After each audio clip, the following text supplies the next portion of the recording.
Well, hello, and welcome back to another scary edition of Ghost Stories Told from the South. I am your host, Stephen LeBooth, and I got some scary stuff for you today. Alright, man, I hope you've been enjoying the show so far.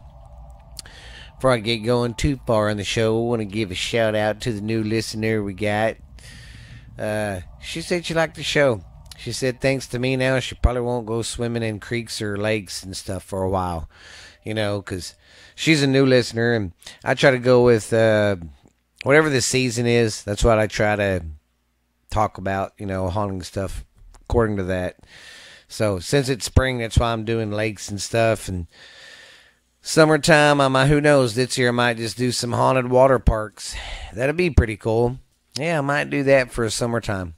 Whew. But anyways, just want to say thanks. She's our new listener. Welcome aboard, man. All right, guys. And I want to say thank you. We keep growing in numbers and stuff, so hoorah, man. I love it. I love it. I love it. It's awesome. Awesome. Just thank you. Thank you. It's just very awesome that I'm doing this out of my house and I get heard like around the world. It's pretty crazy, But yeah, I got some more good stuff for you today. I got a lake in Georgia to talk about. And I got some lakes and rivers of Florida that are pretty haunty. So, hope you don't mind, but yeah, we're going to be doing the lakes for a while. Pretty scary. I'm the same way. If I'm out there swimming, that's why I don't like going at night. I used to when I was younger, but the older I am, I'm turning to a big puss, and yeah, I get scared easier now. And I don't want to be out there, and Jason comes out from the lake and gets me, or anything could happen. Creature could grab you, anything. It's just, yeah, I don't do that at night. I really, I'll go swimming in lakes and stuff if it's around a bunch of people, but I ain't going to go out there by myself. But anyways, thank you very much, guys, for listening, and keep telling your friends about it, and let's keep this ship going forward, man. I think it's pretty awesome. But anyways, let's get on with our first story. So you know what that means. It's time to buckle up. Get yourself a nice warm blanket. Get you some coffee. Or water, or some hot cocoa, or some tea. Just sit back, relax, and get ready for some scary stories, man. Our first story is Lake Leiner in Georgia. Lake Leiner is one of the most controversial lakes in the United States. It's also one of the most haunted too. Built on top multi-sunken communities and cemeteries, the lakes still attract tragedies of all kinds. Its dark past and ghostly reputation have been the topics of dozens of podcasts and hundreds of news stories around the world.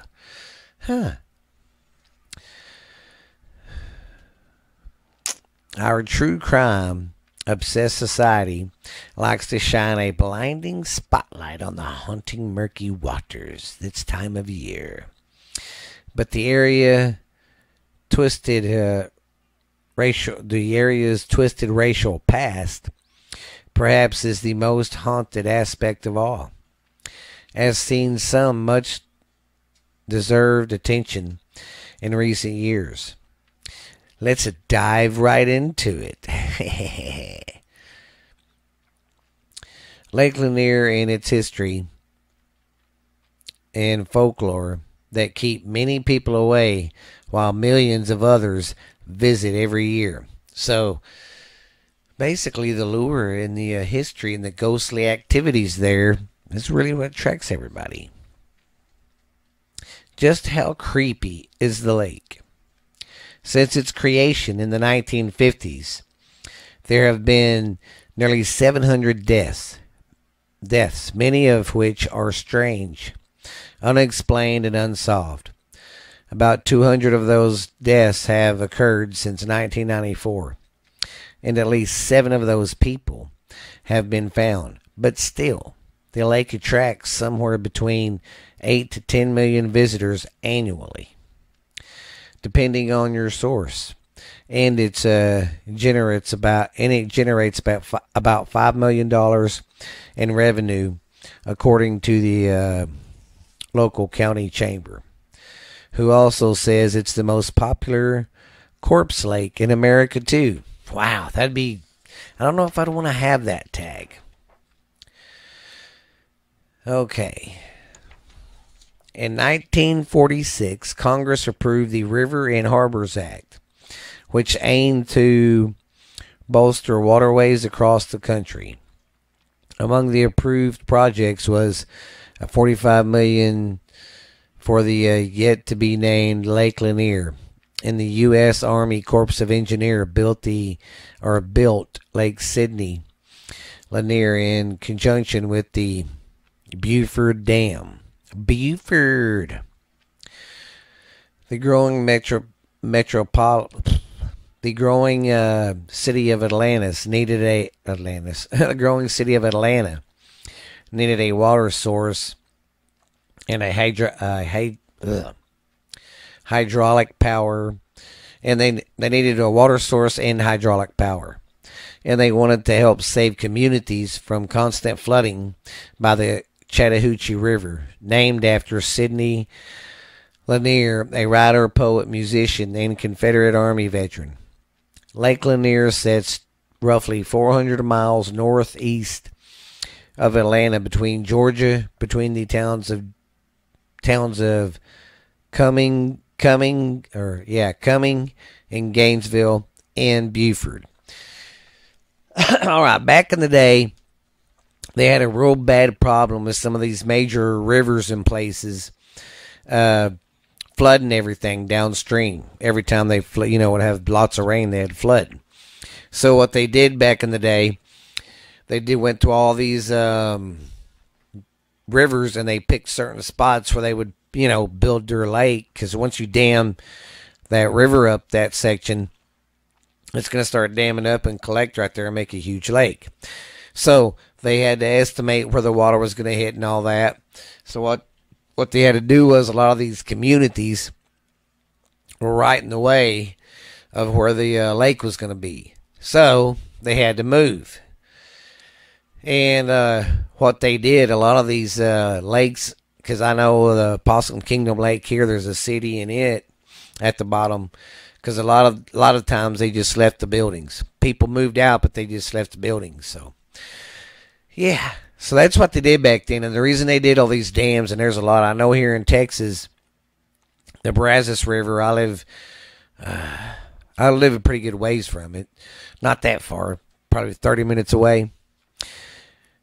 But it's just crazy how there can be that much water.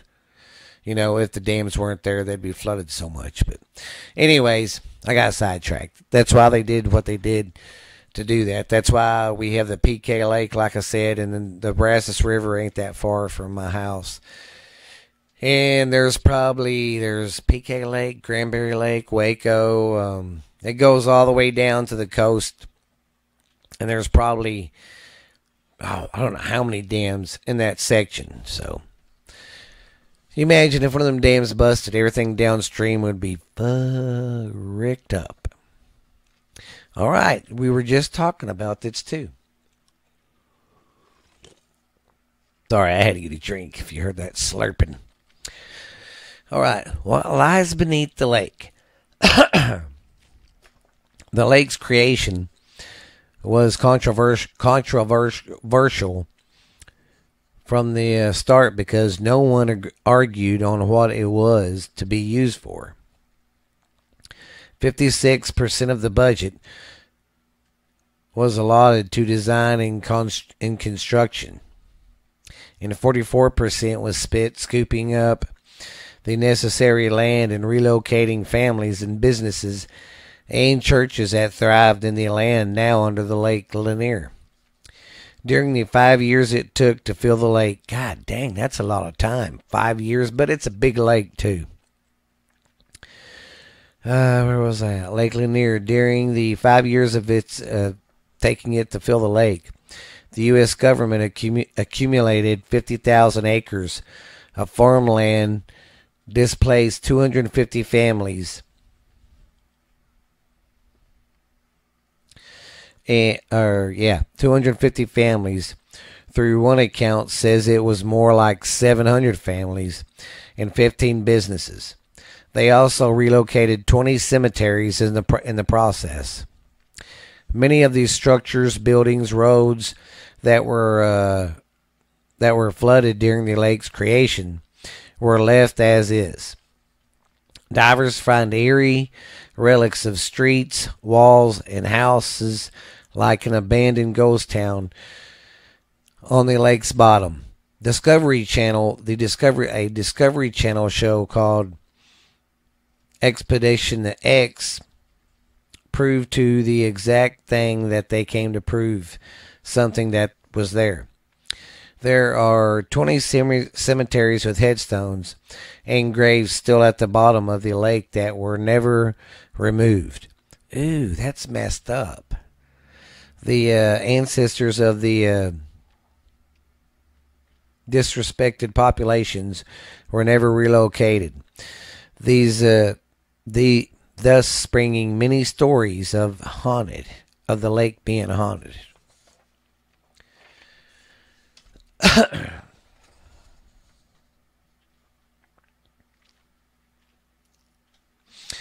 Okay, we're gonna go right here to the lake's creation, we kind of started on it from 1912. From 1912 to the lake's creation. In the 1920s and 30s, there was a forcing out of black people and mass transferring of their land by and into white people. Beginning in the 1950s, the now almost entirely white community saw the land's value grow fast as the Atlanta population was. The flooded waters flooded. The dam's construction began to split up communities. Neighbors now lived long drives away instead of just a walk. But the community's grief, hardship, and fear came to subside once people warmed up to the idea and were more lighthearted lakeside activity, and saw that the corpse wasn't going anywhere. In fact, trolley loads of people from nearby areas started swimming in the lake before it was even finished. Swimmers would snag their clothes on the tops of trees and reach up to as they reached up to the surface. So yeah, well, you got to figure there were still trees. There's still trees down there, probably that they did. It's like they said, a ghost town. Okay. All right, let me get my other notes and see what else I can. But you ought to go look this lake up. It's pretty freaking big. I'm going to get over here, look at my other notes, and see what they say about the ghostly stuff that happens. We've already gone over what lies beneath. Yeah, this one even says there's still barns and all sorts of wooden structures down there. Let's see. I'm trying to see where they can see if there's any more about being ghost. Okay, here we go.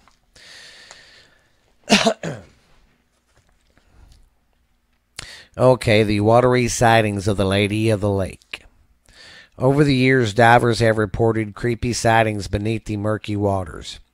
Some tell stories of freaky catfish as big as a Volkswagen. YouTube is filled with divers showing videos of sunken houseboats and piles of debris. Between 1994 and October of this year, 203 people have died in drownings and boating accidents at Lake Leiner. According to Mark McKinnon of the Georgia Department of Natural Resources. And in 2017, longtime diver Buck Buchanan told the local media that he sometimes felt body parts in the lake during his many excursions. You reached out into the dark and you feel an arm or a leg and it doesn't move, he said. That would creep me the hell out right there.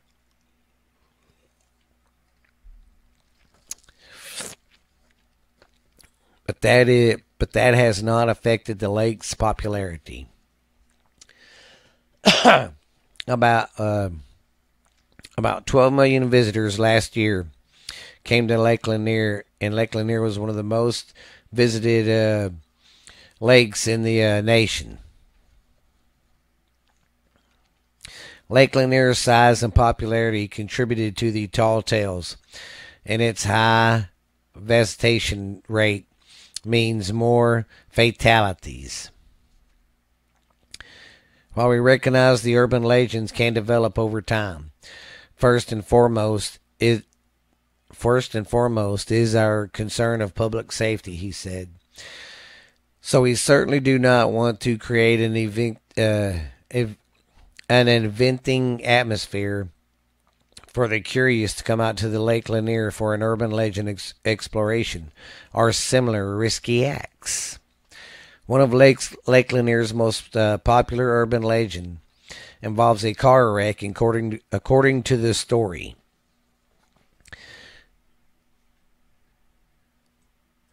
A Ford sedan carrying two women veered off a bridge in April of 1958 and tumbled into the lake. Some say the ghost of one of the women, dubbed the Lady of the Lake, wanders the bridge at night in a blue dress and is lost and restless. Hey, at least this one's a lady in a blue dress. Usually it's a lady in white.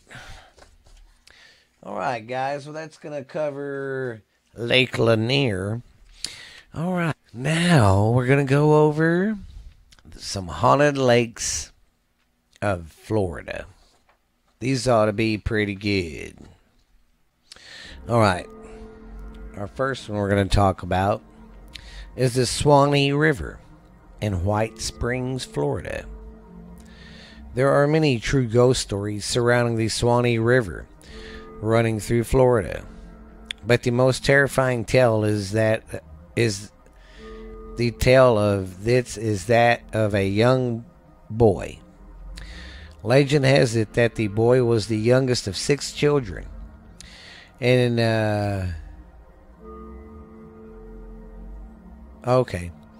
anyways, he was the youngest of 6 children and burdened by experience.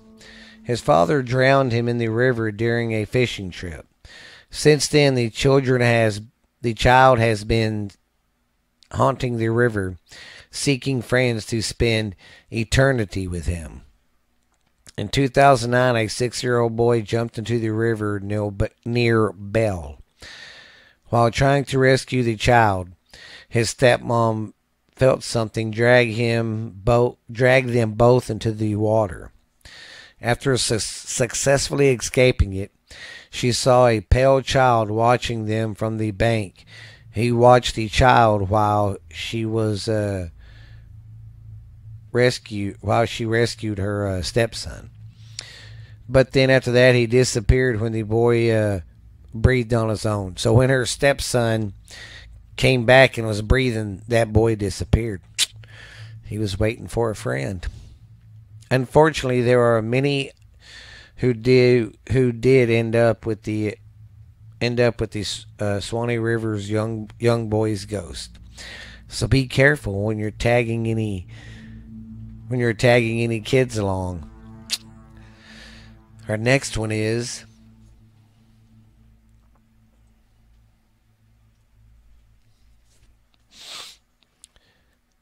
the Chattahoochee River in Caryville. If you want to come face to face with a ghost, head to the swampy Byton Island near Holmes Creek in Washington County. At the very least, you'll hear Moses Boyden play his fiddle and call dances to a group of spiritual dancers. So they'll see the spirit of this guy playing his fiddle, and he calls dances, to spiritual dancers that are there. I'd probably run if I seen that. I'd be like, I'm out of this shit. Bye bye, guys. I'm out of here. Nope. But Moss is one of the few gentle ghosts on Lake Chattahoochee. on the Chattahoochee River. There are many violent entities, especially near these swamps. In 2011, a young man panicked when his kayak hit a floating body. Leaning to look, he was shocked to see the rotting corpse latch onto his paddle to tumble him into the water. Barely keeping his balance, he let go of the paddle and shouted for help. The water crew calmed instantly, and the ghost was gone. Wow. See, that would creep me the freak out if I was sitting there, just minding my own business, just kayaking along, and this freaking ghost grabs my freaking paddle. I'd be so, oh God. Yeah, that would be some shit right there. Woo! All right, our next one is the Withlacoochee River and the Green Swamp east of Polk City. Look at any picture of the Withlacoochee River, and the first thing you'll notice is calm water, how calm its water is. But anyone who spends long periods there will tell you that it isn't always true. A woman hiking with her dog suddenly noticed the calm water forth and grovel nearby. One of her dogs ran to the bank to investigate and was suddenly pulled under the surface. She swam quickly to save him, expecting to come face to face with an alligator. Instead, she saw a child missing a chunk of his nose and an arm dragging her dog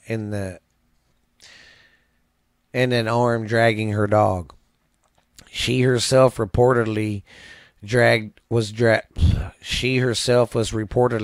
under by another boy, somewhat older and missing 2 limbs. While the dog did not make it, she managed to survive. To write about this in her blog. According to the Post, the locals believe that these are the victims of the alligators was a victim of the alligators that once swarmed the area. Well, that would be true because you get close to the water and pow, them gators get you. Next, we're doing the Chipola River in Jackson County. The Chipola River is considered one of the most haunted rivers in Florida because of the ghost of Bellamy Bridge. Spanning the river in the north of Marina, the steel frame bridge is forever home to Elizabeth Jane Bellamy. Hours after her wedding, the dress of the young bride of Dr. Samuel C. Bellamy caught on fire. No, wait a minute. How'd the fucking dress catch on fire? Sorry for that, but how did you go from having your wedding dress to it catching on fire? She died a few days later and was buried near the river. After the bridge was built, Elizabeth was constantly seen walking aimlessly in the surrounding swamps. Even if you don't see the ghostly bridge, you may come across some paranormal activity. Some people have reported seeing a ball of flame descending through the bridge's frame and white lights in the surrounding swamps. But that's weird. It still don't explain why the hell her dress just poof caught on fire out of the blue. All right, the next one we're doing is the Alfea River in Lathia. The Alfea River may be famous for bass, bluegill, and catfish. But there's also a chance that you may catch something else or be caught yourself. While fishing the south prog of the river, a man noticed the water growing darker around the line. Leaning in, he was hit by a rancid smell of blood. While looking for the source of the blood, he saw a pair of eyes blinking before him, falling into the river. After being saved by a nearby passenger, the man claimed that a pair of cold hands encircled him and pulled him deeper.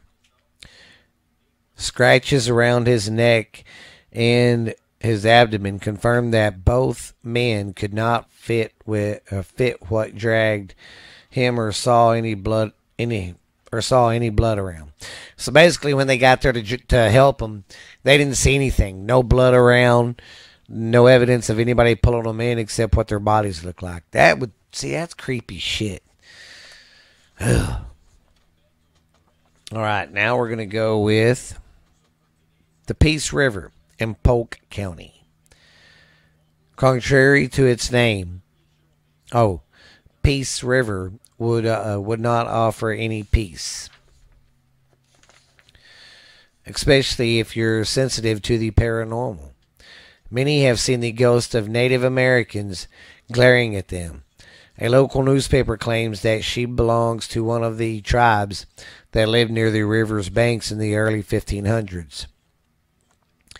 However, not much is known about him. The piers are especially dangerous after sunset.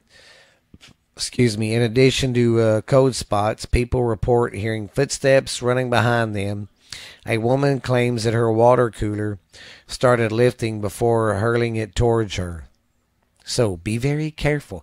See, that would make me not ever want to go to that place if I got something thrown at me. God, that's just weird stuff. It'd creep me out for sure. Now, if I butcher this one up, I'm very sorry. It's a river in Tallahassee. It's the Ocholocne River. This river became one of the most haunted rivers in Florida relatively recent. While kayaking with his child, a young man hit what he presumed to be a giant log. The alligator began hitting the side of the kayak until the child fell into the water. The father rushed to save the boy, but it was too late. Oh, man. Locals say that he went into the child... What? That he held the child's body... That he held on into the child's body until the authorities found two bodies a week later. Oh, man. So that father wouldn't let go. I don't blame him. If you ever go kayaking down the river, especially near Supachupi, you may hear him yell or even see him. But if he asks you about his son, don't tell him the truth, or say you don't know. Several people felt as if they were choking while the ghost cried and mumbled, "I'm sorry." Wow. Now we're going to do the Santa Fe River in Branford. The Santa Fe River is home to the ghost of a woman from the Spanish colonial era. Legend has it that she planned to elope with her lover and abandon her husband and 2 girls. But when he rejected her, she shot him and ran back home. Crazed, she drowned her daughters in the Santa Fe River and ended her own life in the Santa Fe River. Okay, so she ended her kids' life and hers. And let's keep reading. Now she roams the banks of the river, screaming and crying loudly. Men, however, should beware.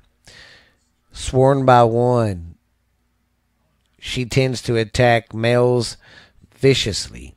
So if you see a woman in a flowing white gown, run. Don't ask for her help. Now this story right here reminds me of the is it what's the one they tell in Texas? Laura or whatever. That one kind of goes like this one. The La Lura story goes. She what was it? She was married and had 2 kids and was married to this fella, and something, I don't know, something happened where she killed herself and her daughters, and they say she rose up and down. But that legend is told in Mexico too, so. But that's still a creepy story. The Santa Fe River one is. Now we're going to go do the Miami River. The Miami River is one of the most infamous haunted rivers in Florida. Ask anyone, mainly the residents of Flagler and River Drive, and they'll warn you to never walk around alone after sunset. The older neighborhood near the muddy part of the river is especially bustling with paranormal activity at night. And unless you are in a sturdy boat, avoid the remote parts of the river. The angry ghost of a murdered servant girl is known to drag people to a watery death. A woman almost lost her finance to a ghost wrath. Almost lost her life to a ghost wrath 5 years later. Till this day, she remembers the crazy laugh she heard as she struggled to live. And our last one is the Halifax River in Daytona Beach. Residents of Daytona Beach reported seeing 2 ghosts around Halifax River, a man and a woman. Legend has it that the woman threw herself and her unborn child into the river after receiving news of her lover's death. When he returned for her, he found out about the death and followed suit. Despite their tragic death, these ghosts are very violent. The woman is especially hostile towards couples. A hiker saw his fiancée levitate as if something lifted her by her neck. He threw empty punches as he could see nothing holding her up. That would be crazy. The woman tumbled to the ground after she fainted, but the worst was far from over. The man felt nails digging into his abdomen, and then the slash towards his thighs. Had another person not passed by, they would have bled to death. That's fucking crazy. See, I don't know how to react to getting attacked by something. That would make me pee my pants. Yes. Well, I'm sorry this one was a little short, but I hope you still enjoyed it today, guys. Just want to say thank you, and watch out these waterways now. I know it's springtime. People are going to get ready to start getting on the lake and swimming, so just watch out now. Hope you enjoyed it today. I'm going to keep covering some more lakes and all that, and who knows, when summer's here, I might just cover some water parks. What do you say to them apples? All right, guys. I hope you have a great weekend. And thank you for listening. And thank you for letting me. Thank you for doing the change with me and changing this to Saturdays instead of Wednesdays. I know I did it for 3 years on Wednesday, but this year with Jackson's baseball and stuff, it's been kind of kicking my booty. So, and I still want to keep doing it every week because I enjoy doing it.